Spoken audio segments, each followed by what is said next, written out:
بسم اللہ الرحمن الرحیم، اور علی نے کہا وہ بسم اللہ میں ہی تو ہوں، وہ بسم اللہ الرحمن الرحیم میں ہی تو ہوں۔ تو علی کا نام ہے، علی کا نام ہے، قرآن آغاز ہو رہا ہے نام علی سے۔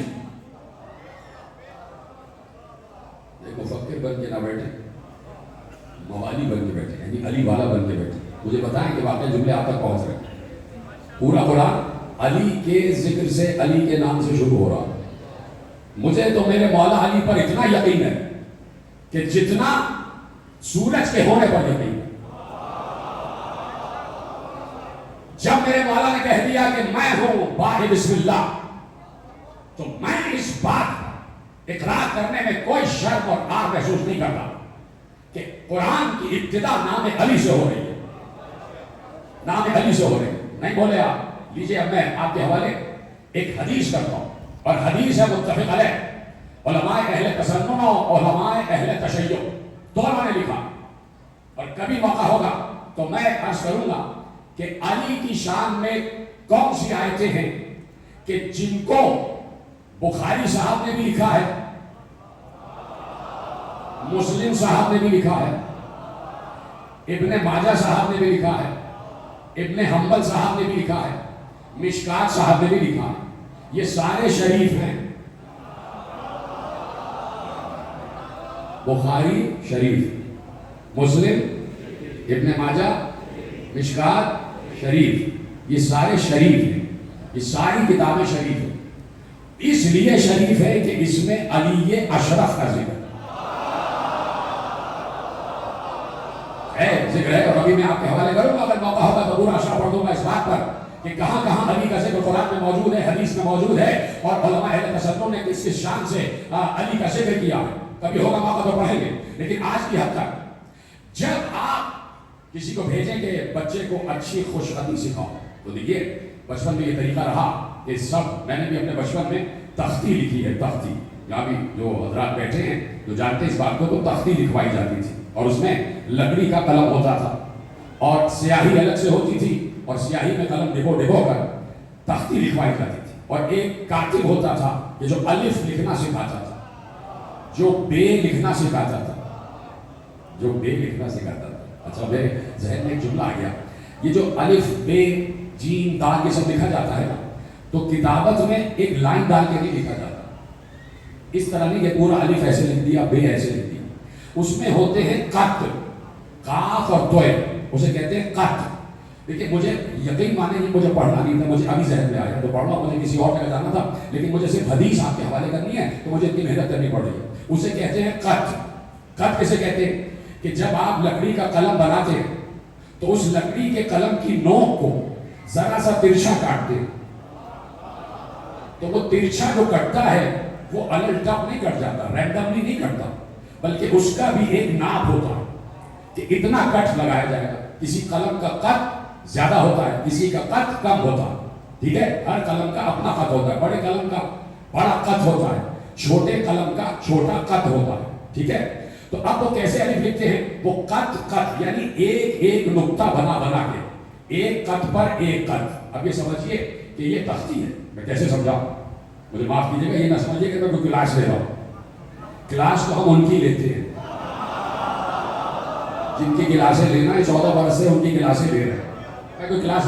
اب یہ ہے سمجھیے تختی، تختی ہے لکڑی کی، آپ نے الف لکھنا چاہا تو یہ لکڑی کی تختی ہے، تو ایک قط، دو قط، 3 4 5 6 7، اور یہ پورا ایک الف بن جائے گا، ڈاٹ کو ڈاٹ سے ملاتے جائیں گے وہ الف بن جائے گا۔ اسی طرح بے کا بھی ایک سائز ہے، بے کی بھی ایک میجرمنٹ ہے، بے کی بھی ایک میجرمنٹ ہے، ٹھیک ہے۔ بے لکھا جاتا ہے اس طرح، قط قط قط قط قط قط لگائے جاتے ہیں، تو بے جب 11 قط مکمل ہو جاتے ہیں تو بے پورا ہو جاتا ہے، لیکن جب 11 قط مکمل ہوتے ہیں تو سمجھ میں نہیں آتا کہ یہ بے لکھا ہے یا تے لکھا ہے یا سے لکھا ہے، اس لیے کہ نقطہ ہے نہیں۔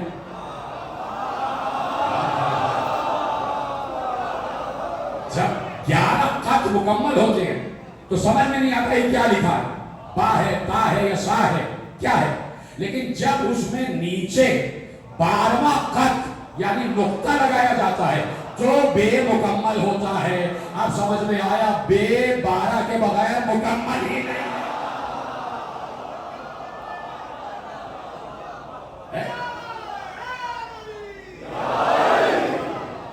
اور اگر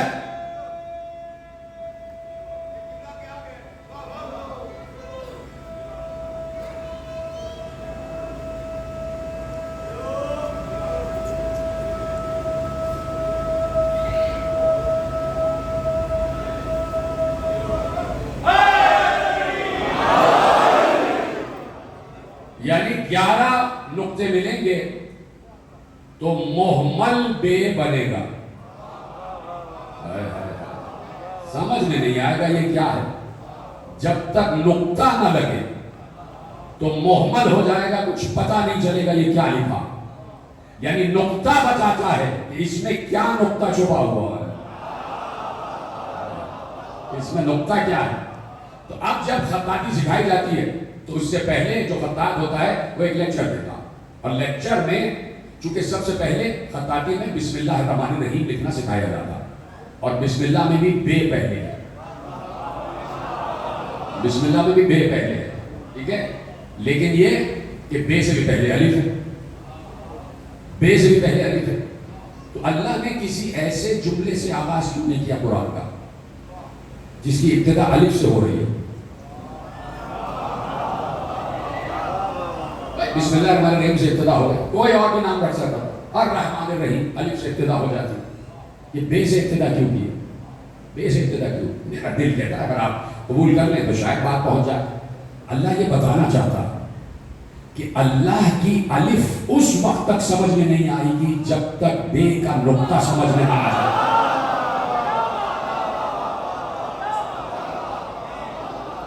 جب تک بے کا نقطہ سمجھ میں نہ آ جائے۔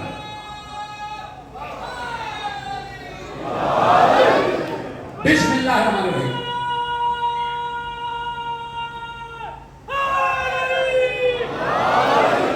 تو خطاطی میں پہلے لکھوایا جاتا ہے بسم اللہ الرحمن الرحیم۔ اب جب بسم اللہ الرحمن الرحیم کی ابتدا کرنے لگا خطاط تو اس نے شاگرد سے کہا کہ پہلے نبی کی ایک حدیث سن لو۔ اب دیکھیں کہاں میں لے کے آ گیا آپ کو، اور یقین میرا یہ ہے تو مجھے بتا دیجیے گا کہ میرا یقین صحیح ہے یا نہیں، یہ مجھے آپ کو بتانا۔ میرا یقین یہ ہے کہ آخری آدمی تک بڑے ذہین لوگ بیٹھے، سب پڑھے لکھے بیٹھے، اور میرا یقین کہتا ہے کہ میں جیسے ہی حدیث پڑھوں گا تو آخری آدمی تک سمجھ جائے گا کہ پیغمبر بتانا کیا چاہ رہے ہیں۔ اب میری بھی عزت داؤں پہ لگی ہے اور آپ کی بھی عزت داؤں پہ لگی ہے۔ میں کہہ رہا ہوں کہ آپ سب ذہین بیٹھے ہیں، اب آپ کو میرے جملے کا بھرم رکھنا کہ واقعی ہم سب ذہین بیٹھے اور ہیں سب ذہین، اس لیے کہ جس کے ذہن میں علی آ جائے وہی ذہین ہوتا۔ یہ کہہ رہے سلامت رکھ، یہ بات تو میں نے صرف آپ کو متوجہ کرنے کے لیے پڑھی، نہیں تو خدا آپ کو شاد و آباد رکھے۔ جیسے ہی اس خطاط نے کہا کہ پہلے تم ایک حدیث سن لو، اس لیے کہ بسم اللہ الرحمن الرحیم لکھوانا بعد میں سکھاؤں گا، پہلے تم حدیث سن لو۔ شاگرد متوجہ ہو گیا، جی استاد کیا حدیث ہے؟ قال رسول اللہ، رسول اللہ نے ارشاد فرمایا تکونت الکائنات، رسول اللہ نے ارشاد فرمایا کہ تکونت الکائنات، تکونت الکائنات، اللہ نے کائنات کو بنایا کس چیز سے؟ من بائے بسم اللہ الرحمن الرحیم۔ یہ سلامت ہے، کائنات کی ابتدا ہوئی ہے، تکوین کائنات ہوئی ہے بسم اللہ الرحمن الرحیم سے۔ یہ متفق حدیث ہے جسے تسنن اور تشیع دونوں نے لکھا ہے۔ تو اب کہاں پہ حدیث آئی کہ تکونت الکائنات من بسم اللہ الرحمن الرحیم؟ ابو ہریرہ نے لکھا کہ تکونت الکائنات من بسم اللہ الرحمن الرحیم، اور ادھر ابو بصیر نے لکھا کہ علی نے کہا کہ تکونت الکائنات باسمی، اللہ نے کائنات میرے نام سے بنائے۔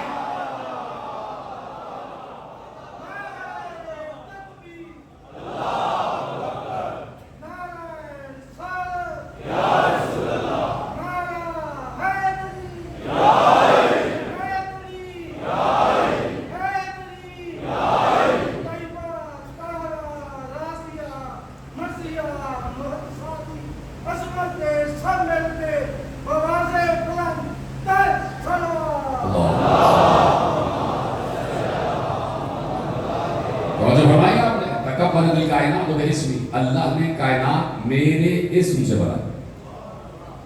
دو آدمیوں نے سبحان اللہ کہا. تکبرت الکائنات باسمی، اللہ نے کائنات میرے اسم سے بنائی. سینکڑوں لوگ یہاں بیٹھے جنہوں نے حدیث پتہ نہیں کب سنی ہوگی اور سنتے چلے جا رہے ہیں. بالکل سنی بھی حدیث ہے. تکبرت الکائنات باسمی، اللہ نے میرے اسم سے کائنات بنائی. علی کا اسم کیا ہے؟ علی. اب ہم صرف یہ پوچھنا چاہتے ہیں کہ یہ علی کا نام علی رکھا کس نے؟ سلامت رہیں آپ، جیتے رہیں آپ. کیسے شاد و آباد چہرے بیٹھے. میں اکثر ایک جملہ کہتا ہوں کہ میں تو ممبر پہ بیٹھتا ہوں.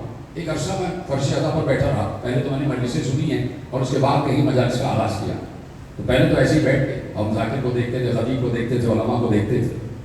اب اندازہ ہو رہا جب یہاں بیٹھ کے آپ سب کو دیکھتے، یقین مانے ممبر پہ بیٹھ کے ممبر کی قسم کھا کے کہہ رہا ہوں کہ جس وقت، یہ میرے اپنا ذاتی مشاہدہ ہے، جس وقت میں علی کی مدح بیان کرتا ہوں مومنین کے سامنے، تو مجھے مومنین میں کوئی جان بھی بیٹھا ہو تو یوسف نظر آتا ہے.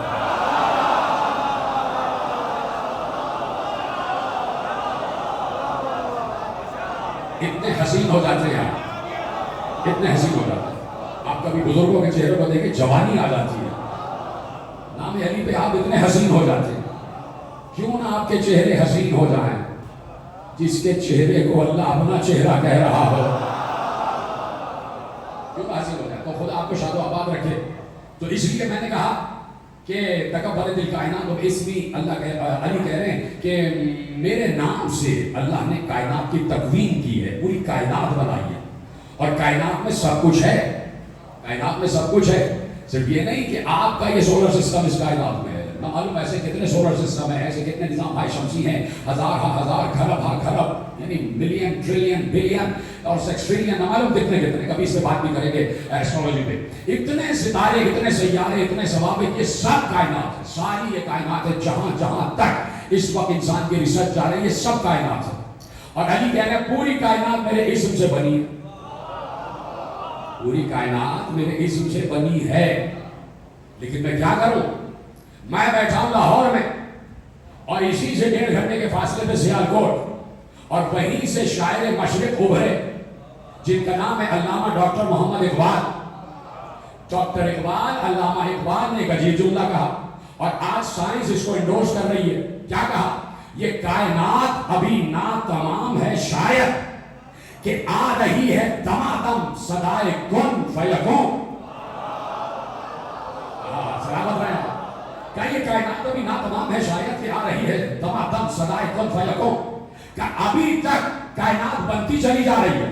ابھی بھی آپ دیکھیے، روز ناسا کو آپ پڑھیے، کوئی نہ کوئی نیا ستارہ وجود میں آ رہا ہے، کوئی نہ کوئی نئی کہکشاں وجود میں آ رہی ہے، کوئی نہ کوئی نئی گیلیکسی وجود میں آ رہی ہے، کوئی نہ کوئی نیا عالم وجود میں آ رہا ہے. آپ کے پاس دمدار ستارے وجود میں آ رہے ہیں، ملکی وے وجود میں آ رہے ہیں. مسلسل ریسرچ ہو رہی ہے، مسلسل دریافت ہو رہا ہے. یہ ستارہ بن رہا ہے، یہ ستارہ بن رہا ہے، یہ ستارہ بن رہا ہے. اور اقبال نے کہا کہ آج بھی کن کی صدا رکی نہیں ہے، اس لیے کہ ہر روز ایک نیا ستارہ، ایک نئی کائنات بن رہی ہے. تو میں کیوں نہ کہہ دوں اقبال سے فائدہ اٹھاتے ہوئے کہ علی نے کہا تھا میرے نام سے کائنات بنائی گئی ہے. اور اگر آج بھی کائنات بن رہی ہے تو آج بھی اللہ کہہ رہا ہے علی علی علی.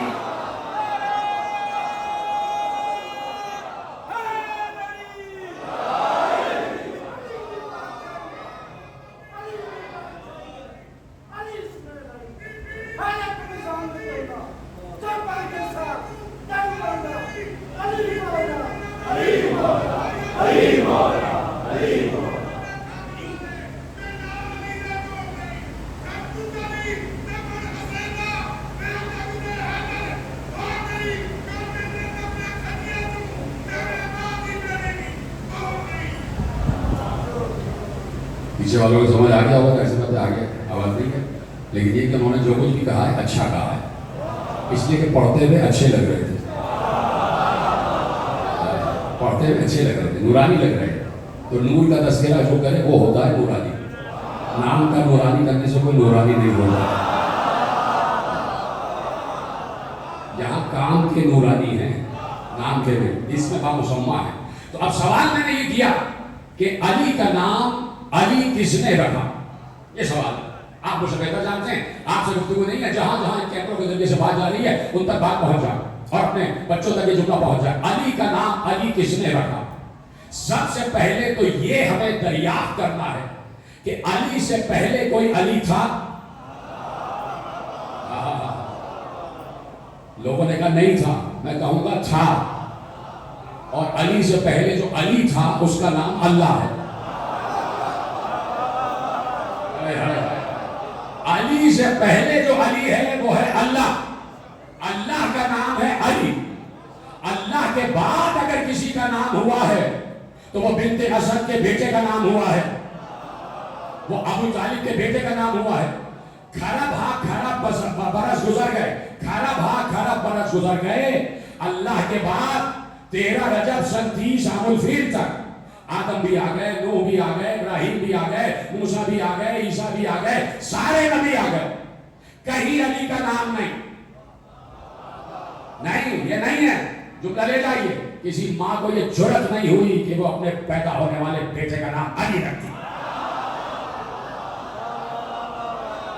جبکہ علی لفظ لغت عرب میں موجود تھا، علی لفظ لغت عرب میں موجود تھا۔ آج بھی لغت عرب جا کے پڑھو، لکھا ہے کہ علی کا مطلب کیا ہے؟ علی کا مطلب کیا ہے؟ علی کا مطلب ہے ما لیس فوق الشیء، جس سے اوپر کوئی شے نہ ہو اسے علی کہتے ہیں۔ دو چار حضرات پڑھے متحیر بیٹھے، خدا کو بھی شاد و بات رکھے آپ چہرے میں، آپ کے مسکراہٹ آئی، اب اچھے لگنے لگے۔ توجہ ہے، ما لیس فوق الشیء، جس کے اوپر کوئی شے نہ ہو اسے علی کہتے ہیں۔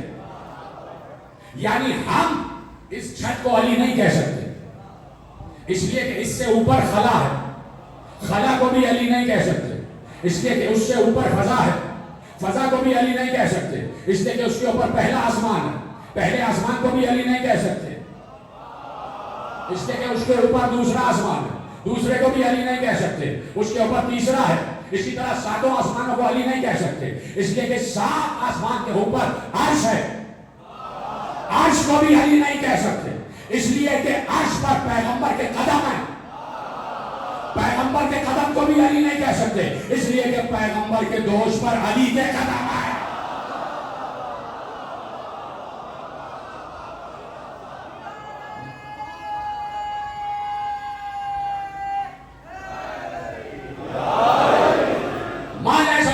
جس سے اوپر کوئی شے نہ ہو، یعنی جہاں جہاں بلندی آتی جائے گی آپ کہیں گے یہ سب سے بلند ہے، تو آپ کہیں گے اس سے اوپر بھی علی ہے۔ آپ کسی چیز کو کہتے ہیں اس سے برتر کوئی چیز نہیں ہے، اس سے بلند کوئی چیز نہیں ہے، تو علی کہیں گے یہ میرا مقام ہے، میں اس سے بھی بلند ہوں، میرا نام علی ہے۔ جہاں جہاں تک تمہاری بلندی کی نگاہیں جا رہی ہیں میں اس سے بھی اوپر ہوں۔ یہ علی کے لفظ کے معنی ہیں، اور لغت عرب میں لفظ موجود تھا۔ کسی ابو جہل، ابو لہب یا کوئی ابو، کسی نے اپنے بیٹے کا نام علی رکھا ہی نہیں۔ بھائی ابو طالب کے علاوہ بھی تو بہت سے ابو گزرے نا،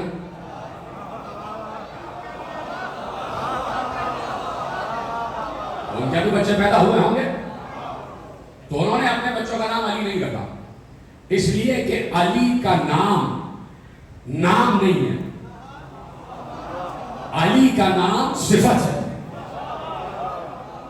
علی جو ہے نا صفت ہے، صفت کیا ہے؟ بلندی، سب سے بلند۔ تو لوگ تو نام رکھتے تھے، کسی کو کیا پتا کہ صفت پر بھی کسی بچے کا نام رکھا جا سکتا۔ یہ تو آل محمد نے سکھایا کہ نام کیسے رکھے جاتے، یہ تو آل محمد نے سکھایا نام کیسے رکھے جاتے۔ کتنے حسین نام ہے آل محمد کے، ہے کہ نہیں ہے؟ اتنے حسین نام کہ اللہ نے کہا کہ اللہ اکبر وَلِلَّهِ الْأَسْمَاءُ الْحُسْنَى فَادْعُوهُ بِهَا، ہر حسین نام اللہ کے لیے، اللہ کو انہی ناموں سے پکارو، تو ہر حسین نام اللہ کے لیے۔ جب جیسے ہی آیت آئی تو معصومی نے کہا نحن اسماء الحسنى، علی نے کہا ہم اسماء الحسنى، ہم ہیں اللہ کے اسماء الحسنى، ہم ہیں اللہ کے حسین نام، ہم ہیں اللہ کے حسین نام، ہم ہیں اللہ کے حسین نام۔ لوگوں نے کہا کہ علی نے ان کے اوپر بھی اپنے بیٹے کا نام رکھ دیا، ان کے اوپر اپنے بیٹے کا نام، ان پر ایک نام ان پر رکھ دیا، ایک ان پر رکھ دیا، ایک ان پر رکھ دیا۔ میں کہوں گا علی کو ناموں کی کوئی کمی تھی؟ علی خود اسماء حسنى ہے۔ اگر کوئی یہ کہہ رہا ہے کہ ان پر علی نے اپنے بیٹوں کے نام رکھ دیے تھے تو علی اسماء حسنى ہے نا، تو میں ادباً یہ پوچھنا چاہتا ہوں اللہ کے ناموں میں کوئی وہ نام دکھاؤ۔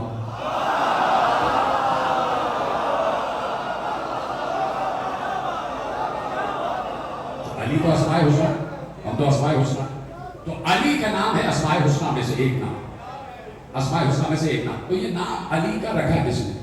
ختم ہو رہی ہے اسی پہ بات، اور یہ سے مسائل شروع ہو جائیں گے، لیکن جملہ فضائل کا لیتے جائیے. اور آپ اس سے بہتر میں کہتا ہوں کہ کوئی مجمع مجھے ملا نہ ملا، لیکن اس وقت سب سے بہتر مجمع میرے سامنے بیٹھا ہے اور مجھے پتا ہے کہ میرے جملے آپ تک کیسے پہنچے کہ جملہ میرا نہیں ہے. میں کوٹ ان کوٹ کر رہا ہوں، انڈر بریکٹ میں جملے آپ کے حوالے کر رہا ہوں. جیسے ہی 13 رجب کو علی کعبے میں آئے، ہونا کیا چاہیے تھا؟ حضرت ابو طالب بھی جاتے، دروازہ کھول کے کعبے کے اندر چلے جاتے. حضرت ابو طالب کو معلوم ہو گیا دیوار شب ہوئی ہے، میری زوجہ کعبے کے اندر گئی ہیں، دیوار دوبارہ بند ہو گئے. حضرت ابو طالب نہ اپنے گھر گئے نہ کعبے میں گئے. حضرت ابو طالب کعبے سے بالکل ملی ہوئی کوہ صفا پہ آ کے کھڑے ہو گئے، صفا پہاڑ پہ آ کے کھڑے ہو گئے، اور کھڑے ہونے کے بعد اللہ سے مخاطب ہوئے. اللہ سے مخاطب ہوئے. ابھی بیٹا اس دنیا میں آیا تو ہونا چاہیے تھا کہ جاتے اللہ کے گھر پہ جاتے اور کہتے بنت اسد میرے بیٹے کو میری گود میں دو، نہیں گئے. فوراً کوہ صفا پہ بلند ہو گئے، بلندی پہ گئے اور ایک بار ایسے ہاتھ اٹھائے، اور ہاتھ اٹھانے کے بعد براہ راست اللہ سے بات کی. کسی ملک کو نہیں بلایا، کسی پیر کو نہیں بلایا، پیر صاحب میرا پیغام اللہ تک پہنچا دو، نہیں. ایک بار ہاتھ اٹھائے اور ہاتھ اٹھا کر براہ راست اللہ سے مناجات کی، اور مناجات مصروں میں کی، منظوم مناجات. اور اللہ نے بھی، چلو روکتا ہوں جملہ، پہلے میں آپ کو یہ منظر دکھاتا ہوں.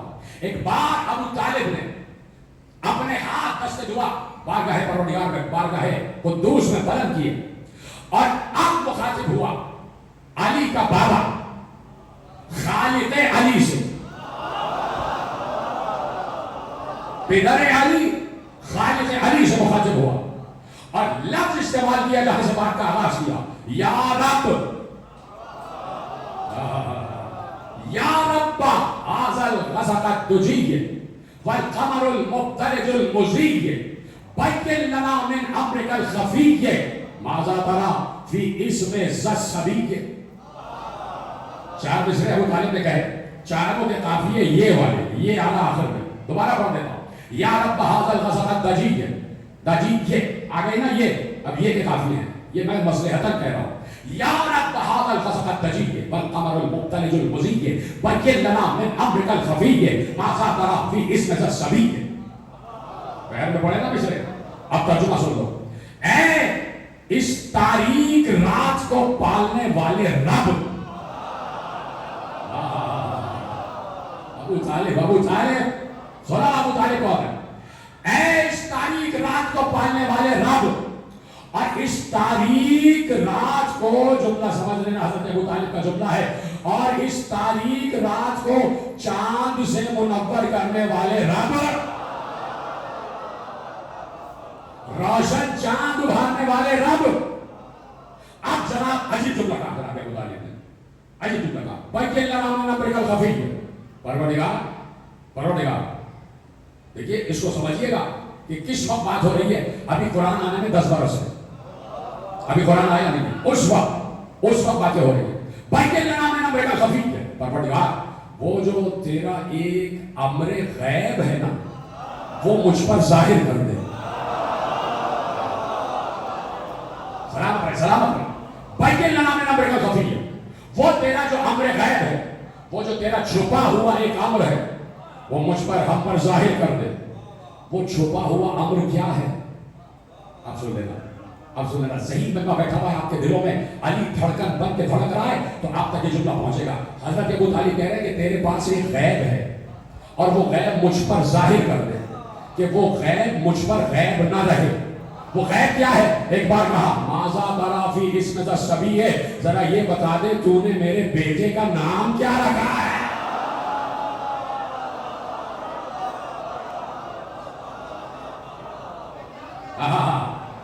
یعنی ابو طالب کو بھی معلوم ہے کہ علی کا نام امر غیب ہے اور اللہ عالم غیب ہے.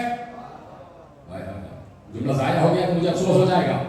ابو طالب کو معلوم ہے کہ اللہ علی کا نام غیب ہے اور اللہ عالم غیب ہے. ابو طالب جانتے ہیں کہ علی کا نام غیب ہے اور اللہ عالم غیب ہے, اور جب اللہ مجھے بھی علی کا نام بتا دے گا تو میں بھی عالم غیب ہو جاؤں گا. جیسی بات مجھے ملنی جائے گی ویسے ملی نہیں. سلامت رہیں, پھر بھی آپ سلامت رہیں.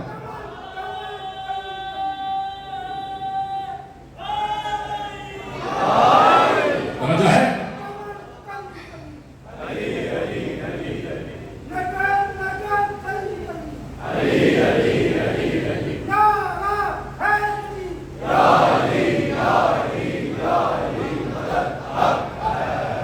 کہا کہ اس بچے کا نام بتا جو تیرے گھر میں پیدا ہوا ہے, میرے بیٹے کا نام بتا دے. اس کا مطلب ہے کہ ابو طالب نے براہ راست اللہ سے بات کی نا. تو قرآن کی ایک آیت ہے اور بڑی مشہور آیت ہے, وَإِذَا سَأَلَكَ عِبَادِي عَنِّي فَإِنِّي قَرِيبٌ أُجِيبُ دَعْوَةَ الدَّاعِ إِذَا دَعَانِ فَلْيَسْتَجِيبُوا لِي. کہا کہ اے میرے حبیب, جب یہ بندے آپ سے پوچھیں نا کہ اللہ کون ہے تو ان کو کہیے گا کہ اللہ تمہاری شہرت سے بھی قریب ہے. ٹھیک ہے, آواز آگے آئی, اجیبوا دعوت الداعی اذا دعان فلیستجیبوا لی. جب بھی کوئی پکارنے والا مجھے پکارتا ہے تو میں اس کی پکار کا جواب دیتا ہوں. میں اس کی پکار کا جواب دیتا ہوں. یہ پیچھے حضرات بیٹھے, سامنے حضرات بیٹھے, میری خواتین مائیں بہنیں بیٹھی ہیں, ہر جگہ آواز جا رہی ہے.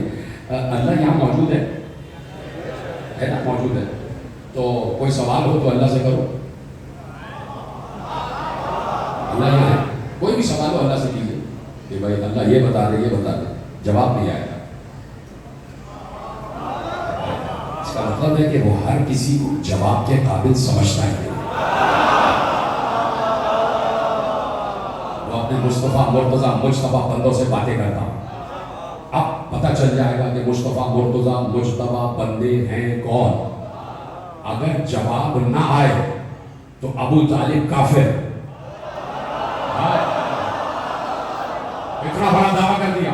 چلو اگر جواب نہ آئے تو ہم بھی کافر مان لیں گے, اور اگر جواب آ جائے تو اپنے باپ دادا کی قبر پہ جا کے ان سے کہنا کہ معافی مانگو ابو طالب سے.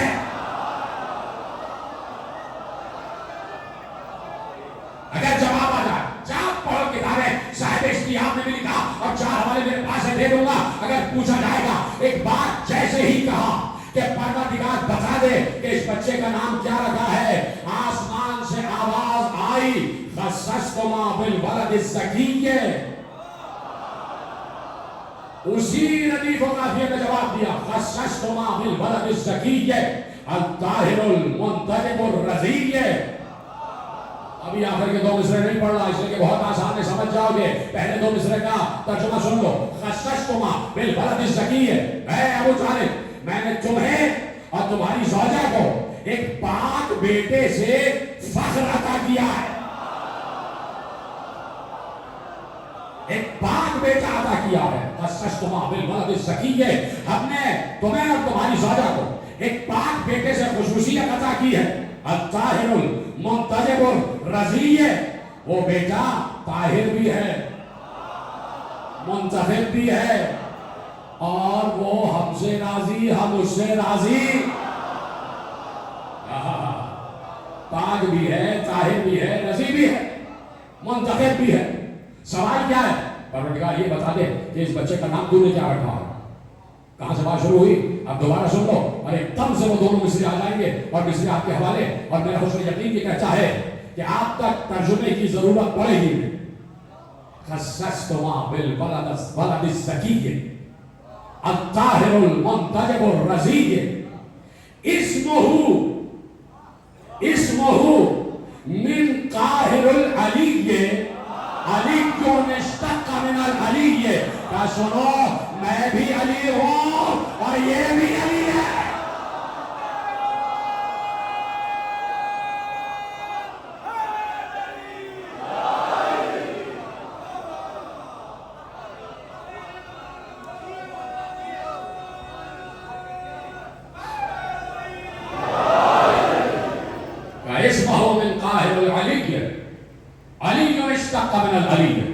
کہا اس بچے کا نام مجھ قاہر علی کی طرف سے علی ہے، مجھ علی کی طرف سے اس بچے کا نام علی ہے۔ تو یہاں تو نام بھی اللہ رکھتا ہے،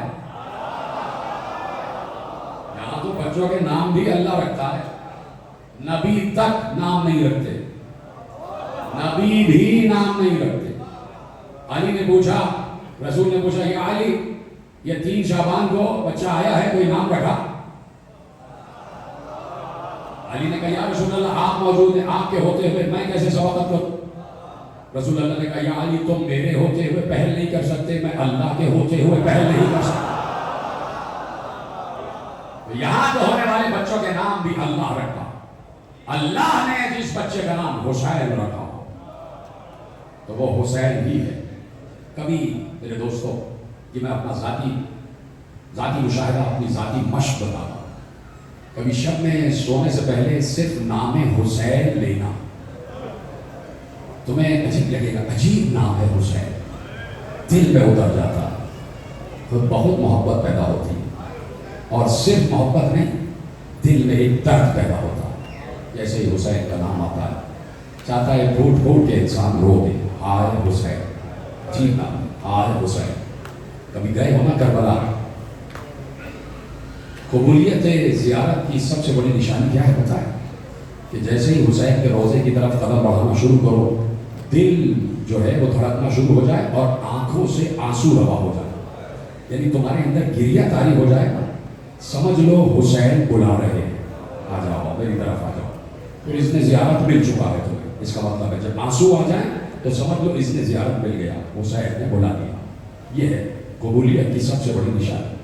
کبھی تنہائی میں بیٹھ کے نام حسین لینا، وہ حسین کہ جو کعبے میں جب آئے ہیں حسین تو سارے حاجی جو تھے چاہنے والے، انہوں نے حسین کو چاروں طرف سے گھیر کے سلام کیا، دستبوسی کی، اور چاروں طرف دیکھنے لگے سب لوگ۔ حسین نے کہا کیا دیکھ رہے ہو؟ کہا مولا فرزند رسول ہر دفعہ آپ حج پہ آتے ہیں قربانی کے گوشت لے کے آتے ہیں، اس دفعہ کوئی قربانی کا جانور نظر نہیں آ رہا، کیا اس مرتبہ قربانی کرنے کا ارادہ نہیں ہے فرزند رسول کا؟ سنیں گے جملہ، کہا اس دفعہ میری قربانیاں یہ ہیں، میرا بیٹا علی اکبر، یہ اور محمد، یہ قاسم، یہ ہے میری قربانیاں، اس دفعہ میں یہ قربانیاں اللہ کی بارگاہ میں پیش کروں گا۔ آئے کہہ دیا آپ نے، یقیناً یہ ہائے چاہے ہلکے سے کہو چاہے زور سے کہو، کوئی بیوی جو پس پردہ بیٹھی ہے نا وہ تمہیں دعا دے رہی ہوتی ہے، یہ کوئی جعلی روایت نہیں ہے، یہ اس کے لیے کہنا کہ تمہیں رلانا ہے، یہ اس لیے کہ تاکہ تمہیں معرفت حسین ہو جائے کہ بیوی تک تمہاری آواز پہنچتی ہے اور پھر وہ دعا دیتی ہے کہ پروردگار پتہ ہے آپ کو کہ صرف کوئی ایک نفس نہیں آتا، 14 معصومین آ جاتے ہیں، رسول اللہ بھی آتے ہیں، 14 معصوم آتے ہیں۔ جب بیوی کسی کو روتا ہوا دیکھتی ہے، میں نے علماء سے سنا ہے کہ بیوی جب کسی روتے ہوئے چہرے پر نگاہ پڑتی ہے کہ وہ چیخ چیخ کر رو رہا ہے، اس کا چہرہ ایسا بنا ہوا ہے کہ جیسے وہ اپنے کڑیل جوان بیٹے کے لاشے پر رو رہا ہے، تو بیوی روتے ہوئے دیکھتی ہیں تو روتے ہوئے اپنے بابا رسول اللہ سے کہتی ہیں بابا انہوں نے حسین کو ذبح ہوتے ہوئے دیکھا نہیں، یہ ایسے رو رہے ہیں جیسے انہوں نے حسین کے گلے پر چھری چلتے ہوئے دیکھی ہے، بابا یہ سکینہ پر ایسے گریہ کر رہے ہیں جیسے انہوں نے سکینہ کے رخسار پر تماچے لگتے دیکھے ہیں۔ پھر بیوی اپنے دونوں ہاتھ اٹھا کر عزاداروں کو دعائیں دے رہی ہوتی ہیں، یہ کوئی جعلی روایت نہیں ہے، سن لو اس کو قبول کرو کہ زہرا دیکھ رہی ہوتی ہیں کون ہے جو میرے بیٹے کو رو رہا ہے۔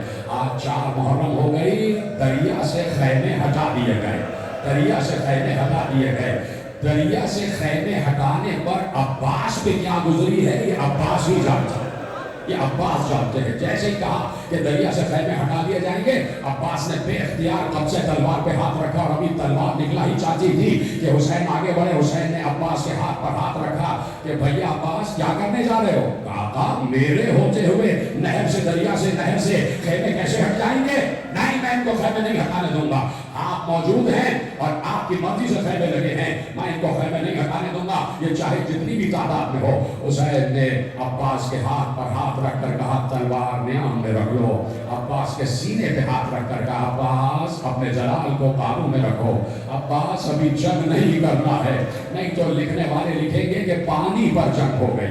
عباس نے تلوار کو نیام میں رکھا، گردن جھکا لی اور عباس نے خیمے ہٹانا شروع کر دیے۔ اب مجھے بتاؤ دل عباس پر کیا گزر رہی ہوگی؟ لیکن بی بی زینب کی آواز آئی، عباس میرے بھائی کے کہنے سے خیمے ہٹائے ہیں نا، عباس پریشان نہ ہونا۔ عباس میں بھی پریشان نہیں ہوں، میں اس لیے پریشان نہیں ہوں کہ عباس ہے۔ عباس چاہے خیمے کہیں بھی لگے ہوں، مجھے تمہاری صفائی پر اعتماد ہے، تم پھر بھی پانی لاؤ گے۔ عباس کے جلال کو قابو میں رکھنا صرف حسین کا کام تھا۔ کچھ اصحاب بھی موجود ہیں جو دیکھ رہے ہیں کہ یہ کیا ہو رہا ہے، یہ ہٹایا جا رہا ہے، اور اصحاب بھی حکم حسین کے منتظر ہیں، اصحاب بھی حکم حسین کے منتظر ہیں۔ دیکھو بس میں 2 منٹ آپ کے لیتا ہوں۔ ایک ذاکر تھے، ایک روضہ خان، بہت بڑے روضہ خان تھے، اور ایران میں بڑا ان کا نام تھا۔ آج سے 100 برس پہلے کی روایت پڑھو، روضہ خان جنہیں آپ ذاکر کہتے ہیں، وہ بھی لہن سے مرثیے اور مصائب پڑھتے تھے۔ ایسے میں وہ بیمار ہو گئے، بیمار ہوئے تو بستر موت پر آ گئے۔ اب وہ خود بیان کرتے، اپنے بیٹے سے بیان کیا کہ بیٹے میں خواب میں نے دیکھا کہ میری روح کو قبض کر دیا گیا اور میرا انتقال ہو گیا، اور میری روح کو قبض کرتے ہوئے بلندی پہ لے جا رہے ہیں، اور ایسے میں 27 گھوڑوں پر سوار کچھ لوگ آئے، 27 گھوڑوں پر سوار، اور مجھ سے آگے کہا کہ تمہیں حضرت ابا عبداللہ الحسین نے بلایا ہے، تمہیں میرے آقا حسین نے بلایا۔ مجھے نہیں پتا کہ آپ کیسے سنتے ہیں، یہ میں آپ ہی کے لیے روایتیں پڑھ رہا ہوں۔ تمہیں آقا حسین نے بلایا، تمہاری دنیا کا عرصہ ختم ہو گیا۔ جیسے ہی اس روضہ خان نے سنا تو فوراً ان سے کہا کہ کیا ایسا ہو سکتا ہے کہ مجھے تھوڑا سا وقت اور مل جائے، میری زندگی اور بڑھ جائے، اس لیے کہ مجھے کچھ کام کرنے ہیں، میری بیٹیوں کی شادیاں بھی کرنی ہیں، یہ مجھے انتظامات کرنے ہیں، بچوں کو پالنا ہے، بڑا کرنا ہے، ابھی تو میرے بچے چھوٹے ہیں، کیا میری زندگی اور بڑھ سکتی ہے؟ اس سوار نے کہا رکو، میں حضرت حسین سے پوچھ کے آتا ہوں، میں اپنے آقا حسین سے پوچھ کے آتا ہوں۔ تھوڑی دیر بعد وہ سوار واپس آئے اور کہا تمہاری عرض کو امام حسین نے قبول کر لیا اور تمہاری زندگی اور بڑھا دی ہے، اب جب تمہارے بچے سارے اس قابل ہو جائیں گے تب تمہاری موت آئے گی۔ ایک بار جب وہ جانے لگے تو اس روضہ خان نے اس سوار سے پوچھا آپ کون ہیں؟ کہا میں حبیب ابن مظاہر۔ کہا یہ پیچھے آپ کے جو 26 سوار ہیں یہ کون ہیں؟ کہا یہ شہدائے کربلا ہے، یہ سارے شہدائے کربلا ہیں۔ تو اس روضہ خان نے پوچھا میں نے تو سنا تھا کہ شہدائے کربلا 72 ہیں، یہ 27 کیوں ہیں؟ کہا سنو، زندگی میں جس شہید کربلا کا تم نے منبر پہ ذکر کیا وہی تمہیں موت کے وقت لینے آئے گا۔ اب آپ اپنے لیے بھی سن لو کہ جن کا ذکر سنا ہے موت کے وقت وہی شہدائے کربلا لینے آئیں گے۔ ایک 70 برس کا غلام تھا جس کا نام تھا جون، حسین اسے لے کے آئے، لیکن لے کے جب آ رہے تھے، جب مدینے سے چل رہے تھے تو جون کو لے کے نہیں آ رہے تھے۔ جون نے کہا آقا میں جانا چاہتا ہوں آپ کے ساتھ، میں ابو ذر غفاری کا غلام ہوں، انہوں نے مجھے علی کے حوالے کیا، علی نے مجھے حسن کے حوالے کیا، حسن مصطفیٰ نے آپ کے حوالے کیا، میں آپ کے ساتھ جانا چاہتا ہوں۔ کہا تم بوڑھے ہو گئے ہو، تم ابھی گھر پر رکو، تم یہاں کی دیکھ بھال کرو گا۔ نہیں مولا، شاید آپ مجھے اس لیے نہیں لے جا رہے کہ میں سیاہ فام ہوں، میں حبشی ہوں، میں کالا ہوں، اور شاید میرے پسینے سے بدبو آتی ہے۔ جیسے ہی یہ کہا نا حسین آگے بڑھے، جون کو سینے سے لگا لیا، جون کو سینے سے لگا لیا، جون کے ماتھے پر پیار کیا، کہا جون کیسی بات کرتے ہو، چلنا ہے تو چلو، ساتھ چلو۔ جون بھی ساتھ آگے۔ 70 برس تھی جون کی عمر، حضرت جون ابن حوئی کی عمر 70 برس تھی، اور ایسے میں جب جون گئے ہیں نا تو جون کو بڑی مشکل سے اجازت مل رہی تھی۔ جب جون گئے ہیں اور تاریخی جنگ کی ہے، 70 برس کے بزرگ نے تاریخی جنگ کی ہے، اور جب جون زمین پر آئے ہیں تو کوئی اور نہیں، خود حسین لینے گئے، خود حسین لینے گئے۔ پہلی بات تو میں یہ بتا دوں کہ میں مقتل کی روایتیں پڑھتا ہوں، میں کوئی روایت بنا کے اور گڑھ کے نہیں پڑھتا کہ تمہیں رلانے کے لیے اپنی طرف سے روایتیں گڑھ کے پڑھو، یہ اتنا